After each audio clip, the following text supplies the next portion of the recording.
হরে কৃষ্ণ। সনাতনী হলে অবশ্যই আমার কথাগুলি শুনে যাবেন। আমি ভাইরাল হতে আসিনি।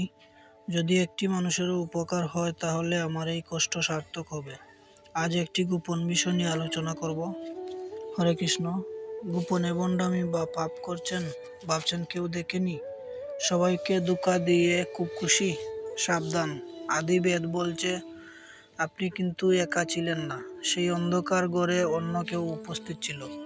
পবিত্র অথর্ববেদের চতুর্থ কাণ্ডের 16 নম্বর সূক্তের 2 নম্বর মন্ত্রে ঈশ্বর সরাসরি হুঁশিয়ারি দিয়েছেন।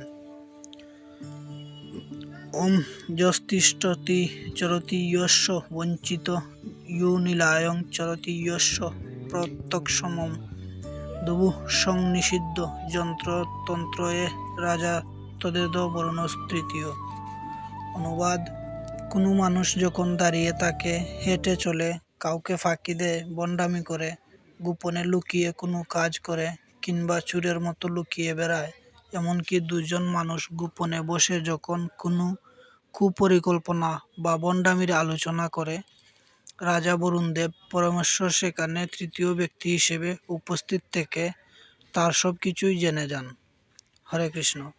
মানুষকে ফাঁকি দিলেও ঈশ্বরের নজর থেকে বাঁচার ক্ষমতা এই ব্রহ্মাণ্ডে কারো নেই।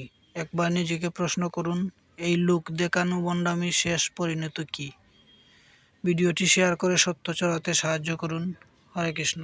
ভালো লাগলে কমেন্টে জয় শ্রীকৃষ্ণ লিখে যাবেন। ওম সর্বে সন্তু সুখিনা, সর্বে সন্তু নিরাময়া, সর্বে ভদ্রাণি পশ্যন্তু, মা কশ্চিৎ দুঃখ ভাগ ভবেৎ। ওম শান্তি, ওম শান্তি, ওম শান্তি।